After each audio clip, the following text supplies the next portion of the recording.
and welcome to our April 15, 2021 Let's Talk series. And today we have Heather Allen from Southern Caregivers. Hey. Hi, everybody. Thank you for joining us today. We're going to do a little housekeeping before we start with some great announcements we have for Alzheimer's Arkansas.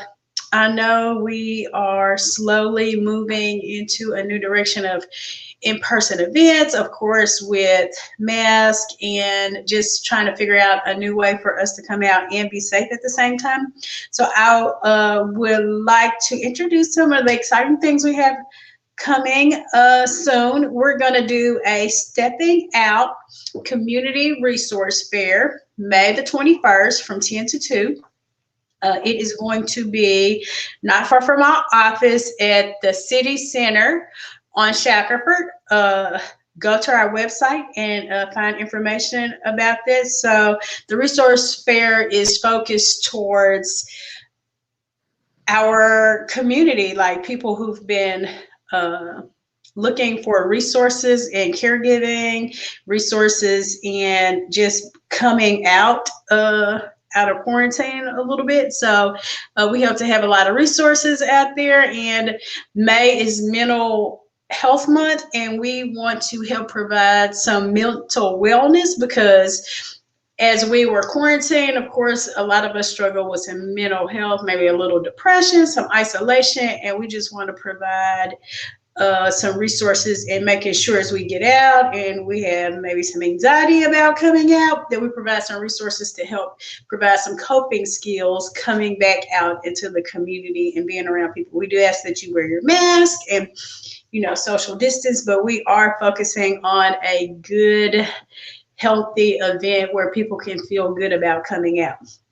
We also are planning our first drive-in for the year in Malvern, which is June the 19th. It's on a Saturday. It's going to be a great movie. War with Grandpa. It's like a day before Father's Day. So I think this is going to be a great family outing. So you can join us in Malvern. It's pay what you can. You can find all of our information on our website at alzark.org. But if you want to do something really easy, just text 51555 and get all the updates and everything that we have going on at Alzheimer's Arkansas.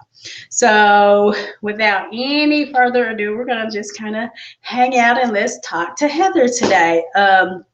Heather again is put her tag up. She is from Southern Caregivers, and we're going to kind of talk about in-home care and understanding the difference between skilled, non-skilled, which almost is the same as medical, non-medical. So before we get into that, let's talk about Heather and how Southern Caregivers came to be. Okay. So my name's Heather Allen. I'm an RN. My background is in pretty much rehab nursing. That's where I started as a baby nurse, and that's kind of where I evolved into home health, where I did actual medical home health. I was an RN going into the home, assisting with medications and care plans, education, wound care, things like that. In that field, I seen a big need for home care. The aides in the home, we could provide that, but it was just a short period of time. Usually Medicare would pay for it for about 30 days or so, for about an hour, 2 times a week. So that was all you were there for, literally just to give a shower, and they were bouncing out. So I seen the need for the longer care. I seen what the families needed. And so I kind of started to open my eyes a little bit to that side. From there, I worked for a company as just their nurse, doing their intakes for their new clients. And I kind of grew to love in-home care, have a passion for it. I got to spend a much bigger time with the clients. So as I was there, I was actually at an Alzheimer's Arkansas Hope for the Future event, marketing for the company that I had worked for at the time. And I met 2 young guys that had just started an in-home care agency a couple years before. They were still brand new at it, both RNs. very much passionate about the job that they did. And I could see that. By the end of the day, they had said, hey, we would like to open a Searcy location and we want you to run it. Me personally, I was terrified at that point because I was okay with working for somebody, not so much working for myself necessarily, and running a whole location. So a lot of prayer happened, and eventually God led me to where I was supposed to be with them. So we opened the Searcy branch of Southern Caregivers, and since then we have grown tremendously. So we're partners. We have 5 partners now, and 5 locations. So we cover pretty much all of Arkansas, providing in-home care, and we strive to be the best, not just for our clients, but for our caregivers as well. Yeah. So for us that may not understand, what is the difference between medical in-home care and non-medical? So for us, what we do, the non-medical side, we provide assistance with bathing, showering, hygiene, cooking, light housekeeping, dusting, sweeping, mopping, vacuuming, changing bed linens, things like that. Just the basics every day that somebody might not be able to perform for themselves. So if that be laundry, then that's what we're doing for them. We can just provide basic care as far as companionship, all the way up to total care if somebody's bedbound, incontinent, needs help being fed, things like that. We can provide all of that. So we cover a wide variety of that. The biggest difference is home care. They may assist with blood sugar checks, or the medical side. They may assist with blood sugar checks, medication administration, wound care, things like that we cannot provide. So we don't do any kind of medication administration. We can do an assistance where we help open a bottle or open a pill organizer, but that's it. You know, that's kind of the extent of what we do. So do you give reminders?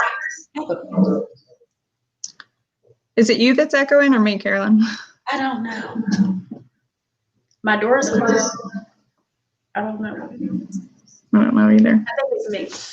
So let's try to work technical difficulties. Please, people, bear with us. Maybe we'll see what's happening. But so, would you remind people that it's time to take their medications?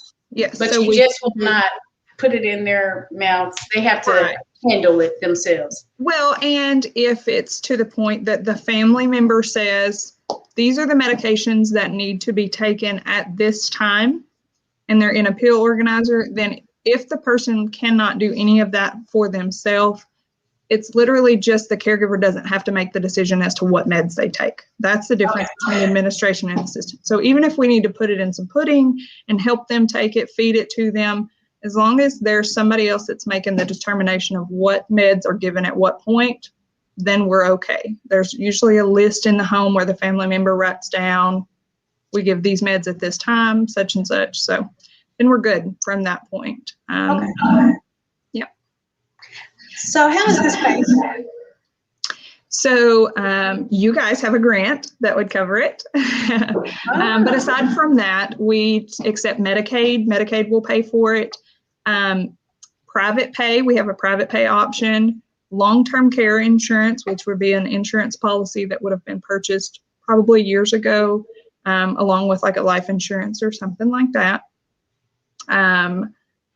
Let's see, VA. VA has benefits that pay for our services. So I said Medicaid, VA, long-term care, private pay, Multiple Sclerosis Foundation. They have recently started paying for it. And so, yeah, I think that's the big ones. We haven't had any private insurances that pay for it yet, and Medicare does not pay for because we're considered non-skilled. Okay. So how do you know when it's time to call in for in-home care? Like, what's some of the factors I should determine if it was like for my loved one that, okay, maybe it's time for some in-home care? Yeah. So what I tell my people is if you're just to the point that you've become a caregiver only and you're no longer a family member, then it's time to step back a little bit, let somebody else take that caregiving role so that you can be a family member and enjoy your time with your loved one. That's when I would say it's the biggest time. If you're feeling burnout, if you're feeling tired, if you're not getting rest, just call us in and let us help. Even if it's a short period of time, we do a 3-hour minimum. So you can use that one time a week or every day of the week, whatever you want to do. And we provide up to 24-hour care. So I say start with your biggest need, what you need. If you need to sleep for a few hours at night and you need a caregiver during that time, get a caregiver during that time. If you think, oh, I'm going to be on vacation for a week and I need somebody here to take care of Dad, that's when you bring us in. You're not into a contract with us where you have to use us for a certain amount of time. Just like I think most home care agencies do, you use us when you need us. That's what we're doing. Yep. So let's say I had this question yesterday. Somebody called and they needed like emergency, like Friday. I need somebody to come because I need to go out of town. Is that something that a caregiver should kind of prepare for? Like get in contact with you just in case they need you? Like what would you recommend? I would say go ahead and contact an agency and have them on standby. Go ahead and get your paperwork signed with them because it's just consents and just getting the basic information. Go ahead and have that set up and scheduled. Get that intake visit out of the way, and it doesn't matter if you don't do it for another 6 months. As long as nothing has really changed, we can do a quick update over the phone, and you can call and say, hey, I really need somebody Friday. As long as we have caregivers available, we try to get everything covered. The more notice, the better. So Karen was asking what services. So Karen, we're talking about in-home care services, non-medical. So Heather, give her an example of a few things you do here. So we do bathing assistance, showering assistance, incontinence care. So if they're having accidents, we can help assist with changing pull-ups, briefs, things like that. We can go to the full extent of total care, bed bound, somebody taking care of them, turning them, feeding them, changing them, bed baths if that's what they're needing. And then we can go all the way down to just companionship, just sitting with somebody, playing board games with them, talking with them, taking them for a walk, things like that. Or we, like I said, we cover a wide variety of things. So we kind of in the middle, we could do some cooking for them, light housekeeping, dusting, sweeping, mopping, laundry, changing bed linens, tidying up the living room, doing some dishes, cleaning up the kitchen, cleaning the bathroom, things like that. And then just assistance with whatever they might not be able to provide for themselves during the day. If we need to run errands or take them to the grocery store, things like that, we can do back and forth to the doctor. We can assist them to do those things.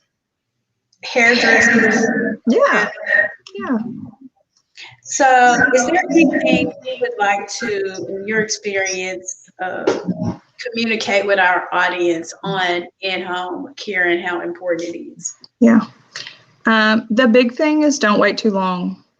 Don't wait too long. Let us free up your time. Let yourself be a family member. Let us take over the caregiving role. And don't put it off and say, well, I still have time. I can still do it by myself right now. The burnout hits faster than you think it does. And at that point, you're no good to them. You're no good to your family member. Let us step in, do the hard work, the heavy lifting, and you be the family member. So that's my biggest advice. It's just don't wait too long and go ahead and start interviewing companies and get a company lined up for the future. Because when it happens, it happens. Yep. And it's better if you can get somebody in there, even if it's just for a couple of hours a week. You get somebody in there, that loved one is getting comfortable with them so that if they decline to the point that you do need somebody more, they've got somebody they're comfortable with. Great. Great information, Heather. I really appreciate you taking time out of your busy day and Yeah. schedule. Um, we love working with you guys, and if we can do anything to help you, please let us know. For sure. Again, we will be in Malvern for our drive-in, which is June the 19th. We will also be doing a resource fair in May 21st. So if you want that information and other updates, dial 51555. And thank you and have a good day. Thank you again, Heather. Thank you, Carolyn. All right. Bye, y'all. Bye, y'all.